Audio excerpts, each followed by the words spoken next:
All right, so the following questions are on conservation of mechanical energy. Okay, conservation of mechanical energy. Now, question 67 simply says a stone of mass 1 kilogram is dropped from a height of 10 meters above the ground and falls freely under gravity. So if it's falling under gravity, the acceleration to gravity is g, that's 10, of course. Okay, its kinetic energy 5 meter above the ground is then equal to, so okay, the initial height it fell from, we call it h1, and then the second height we call it h2. So it fell from a height of 10 meters to a height of 5 meters. So its kinetic energy 5 meter above the ground is then equal to, now the conservation of mechanical energy tell us that total mechanical energy does not change. So the total mechanical energy at the beginning of the motion is the same at the end of the motion and throughout the motion. What changes are the potential and the kinetic energy. Remember that potential and kinetic energy are just two forms of mechanical energy. So they are changing constantly in the sense that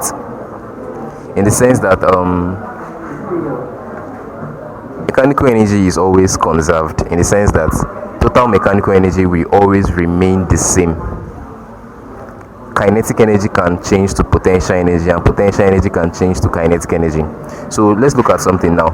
At the beginning of this motion now, how was it?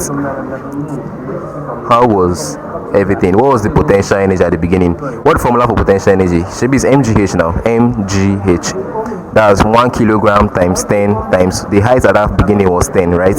So what will be your answer? 100 joules will be your answer. Potential energy at the beginning. What was the kinetic energy at the beginning? The object was falling. It started to fall. So at that beginning, it does not have any velocity. And you know that kinetic energy depends on velocity. What's the formula? Half mv square. V is your velocity. So since the velocity there was 0, it simply means that the kinetic energy at that beginning was 0 joules. That means the total mechanical energy at the beginning will be 100 plus 0, which is 100. Do you understand? So 100 joules was the total mechanical energy at the beginning. So now let's look at that same 100 joules to be the total mechanical energy even at height h2. The only thing now is that the potential energy will reduce. Not that it's good, you know that it's just lost in, it's being converted into kinetic energy. So the loss in potential energy will be equal to the gain in kinetic energy. So you have to calculate the loss in potential energy. So the first potential energy we calculated, it was P1. The first potential energy was P1. Do you understand? Now we calculate P2 again. That's PE2 rather.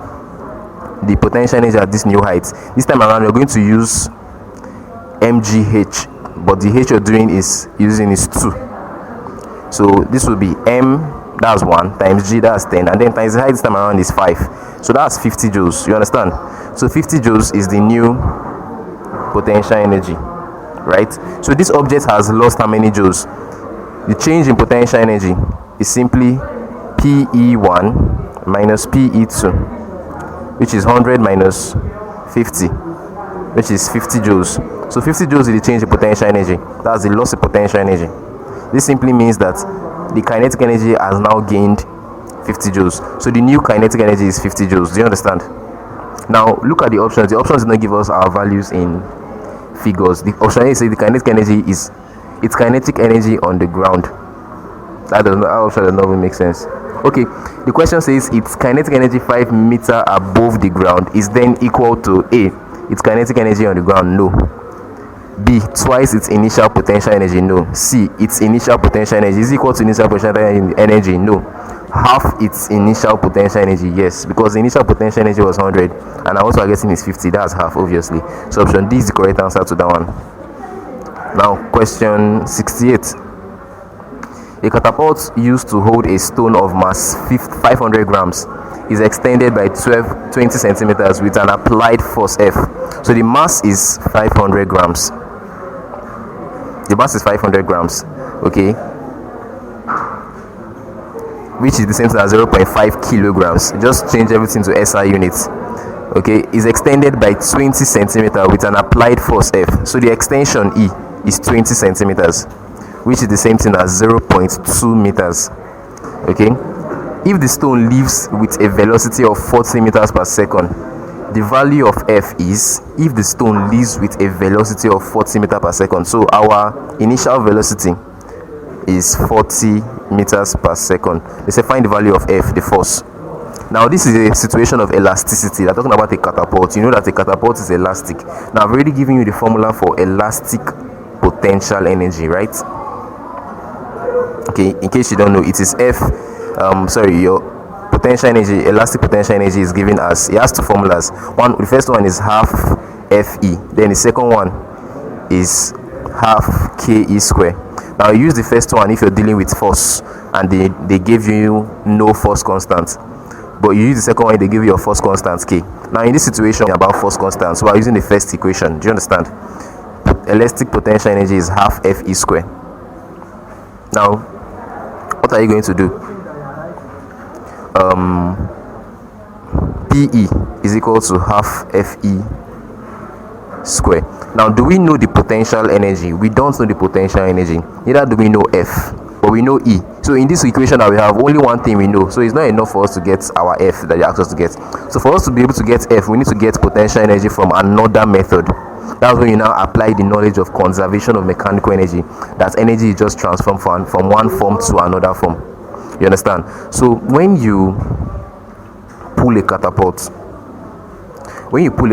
that's elastic energy that you are inducing into the rope of the catapult. That elastic energy, that elastic potential energy will be transferred to the stone for the stone to move. And when the stone now moves, that form of energy is now what? Kinetic energy. So the elastic potential energy that was in the catapult is what is transferred to the stone for the stone to move. So if you can calculate the amount of energy that the stone has, you've calculated the elastic potential energy from the catapult. Do you understand? And so how was the formula for kinetic energy of the stone? It's half mv square. Do we know m? Do we know v? Yes, we know them. That's our velocities. So it will be half times our mass, which was 0.5, and our velocity is 40. So when you calculate this thing carefully, you will have so calculating all this will give you 400. So the kinetic energy there is 400 joules. This will mean that the energy that was imparted to the stone was 400 joules. This means that the potential energy that the catapult stored was 400 joules. Do you understand? So potential energy is 400 joules. And what was our formula? Half Fe. Half Fe. Please take note of, I think I've been misplacing it. There are two formulas for elastic potential energy. One is half Fe, no square. Then the other one is half Ke square. So I'm using the one that is half Fe. So we know the value of the potential energy is 400. So we know that it will be 400 will equal to half F times, what is our E? 0.2. 400 equals to half F times 0.2. Okay, then you can cross multiply with that denominator of 2. You have 800 equals to F times 0.2, and then you divide both sides by 0.2. You have that F is equal to 4000 Newton, which is the same thing as 4 times 10 to the power of 3 Newton. So option C is the correct answer. Number 69 says, on top of a spiral spring of the force constant 500 Newton per meter is placed a mass of 5 times 10 to the power of minus 3 kilograms. If the spring is compressed downwards by a length of 0.02 meters and then released, calculate the height to which the mass is projected. Alright, so it's easy to solve, very easy to solve. Now, you see, the question said, it's also a question under conservation of mechanical energy. Also a question under conservation of mechanical energy. There's a spring involved, so your mind should go to elastic potential energy. And then they're telling you that a mass was placed on a spring. Of course, when you place a mass on a spring, the spring will be depressed. Now, whenever there's an extension or there's a contraction or compression of a spring of an elastic material, it simply means that elastic energy has been stored. Now that elastic energy is called elastic potential energy. It can be transformed to another form. So in this case, if whatever force that helped this mass to compress the spring is removed, you obviously agree with me that the spring will push the mass back up, right? So the spring is going to give that mass kinetic energy to move up, and as it's moving up, the kinetic energy is going to reduce because it is gaining height. Height is potential energy. The kinetic energy is reducing so that potential energy can increase. So because it's gaining height, its potential energy is increasing, also it gets to its maximum height. At that maximum height, now all energy has been converted to gravitational potential energy. Do you understand? All energy will be converted to what? Gravitational potential energy. So there are like two phases of energy conversion here. First of all, elastic potential energy was stored when the spring was compressed. It will be converted to kinetic energy to move, to throw the objects up, and then finally it will now attain potential energy at the maximum point. Do you understand? So that's the two. So if I'm just going to use the first form of energy and the last form, all forms of energy conversion, they will remain the same in magnitude. Do you understand? So the first one was our elastic potential energy, right, which is half ke squared. Now I'm using ke squared because we have a force constant. Do you understand? And then it will give us our last potential energy, that's gravitational potential energy of the object at the particular height the cells refine, which is mgh. So that's why I'm using this formula, because it will give us an idea of h. Do you understand? So now half times k, what is k? 500 times our extension 0.02 rather 0.02 square will be equal to m. What's our m? 5 times 10 to the power of minus 3, and our g is 10, and our height is what we are looking for. So half of 500 is obviously 250 times 0.02 square is obviously 0.0004. okay, 5 times 10 is 50, so this is 50 times 10 to the power of minus 3 times the height. So you can just simplify everything with a calculator, or however, 250 times 4. If you don't have a calculator, let me just show you how to do it. You see this decimal, you can write it as 10 to the power of minus 4. 4 times 10 to the power of minus 4. That decimal, you can write it as 4 times 10 to the power of minus 4 in standard form. Then you're multiplying with 250. Then on this other side, you have 50 times 10 to the power of 50 times 10 to the power of minus 3 times h. So you see this 250 times 4, obviously what will it give you is 1000, right? So this 1000 times 10 to the power of minus 4 equal to 50 times 10 to the power of minus 3 times h. Now you see this 10 to the power of minus 4 times 1000, it simply means count 4 places backward. You have find out that your answer will just be 0.1. Your answer will be 0.1. Do you understand? So 0.1 is equal to 50 times this 10 to the power of 50 times 10 to the power of minus 1. It means count just times 10 to the power of minus 3 rather, not 1. Okay, it means count 3 places backwards. Okay, you find out that your answer will be 0.05 times height. Then you divide both sides by 0.05. In case you don't know how to divide with decimals, you just have to look at your denominator. How many decimal places in your denominator? There are 2 decimal places, so you move 2 places forward, both in your numerator and in your denominator. So in my numerator, when I move 2 places forward, I will have 10, and when I move 2 places forward in my denominator, I will have 5. So I have 10 over 5, which is 2. So my height is 2 meters. My height is 2 meters. Option C is the correct answer. Number 17. A spring of force constant 500 newtons per meter is compressed such that the length shortens by 5 centimeters. The energy stored in the spring. So energy stored in the spring, potential energy, is simply half ke squared.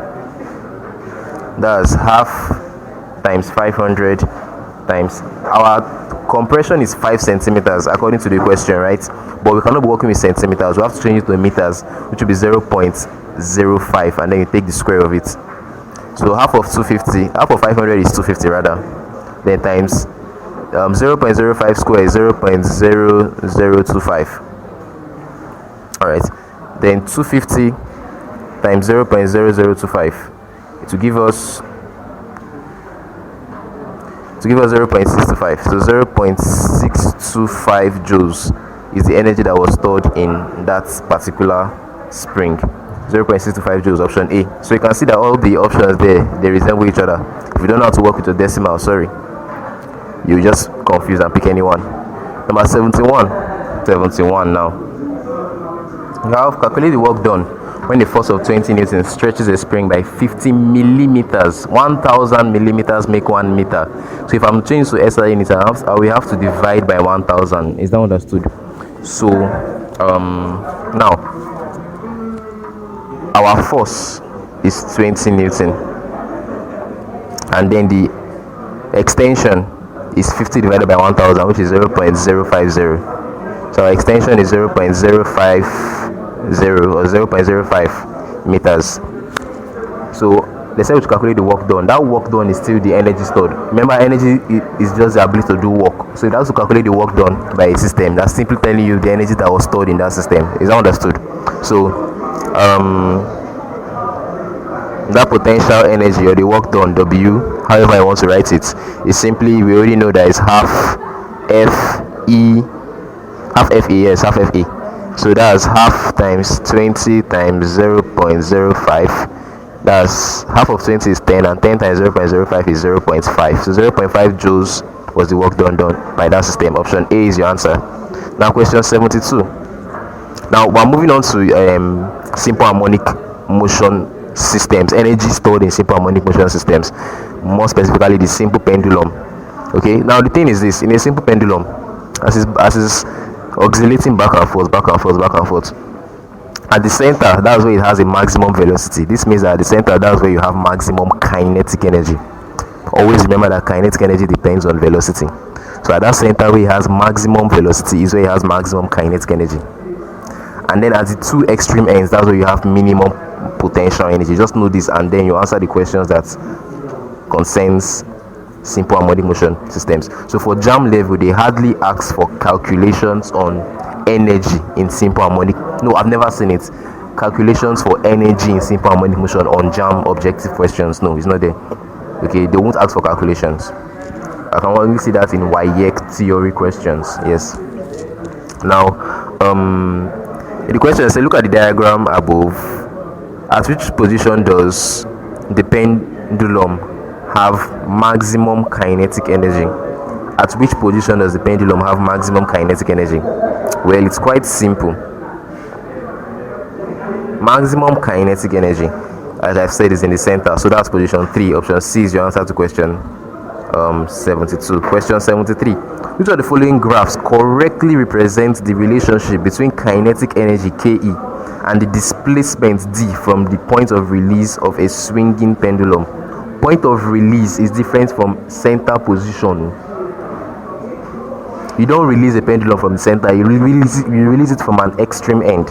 Now remember that at an extreme end, that's where you have maximum potential, meaning that there will be minimum kinetic. Where you have maximum potential, there will always be minimum kinetic, and where you have maximum kinetic, there will always be minimum potential. Do you understand? So at the extreme end where it was released from, the kinetic energy was minimum, 0. Do you understand? There was 0 kinetic energy. So you look at the graphs that are given to you. Which of these graphs starts at 0? Is only the graph in the center, and graph 2, that starts at 0. The other graphs are not starting at 0. Okay, then you know that as it's now swinging, as it's getting towards the center position, the kinetic energy is increasing,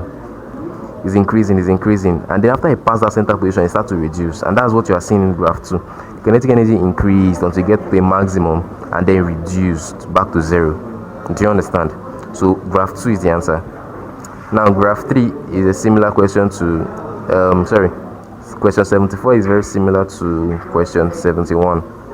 You have simple pendulum, and you're shown 4 different positions, and they're asking you at which of these positions does the bulb have maximum kinetic energy and minimum kinetic energy. It's supposed to be in the center, but there's no position shown in the center, so none of the above is the correct answer. Option C is the correct answer to that. I hope it's clear.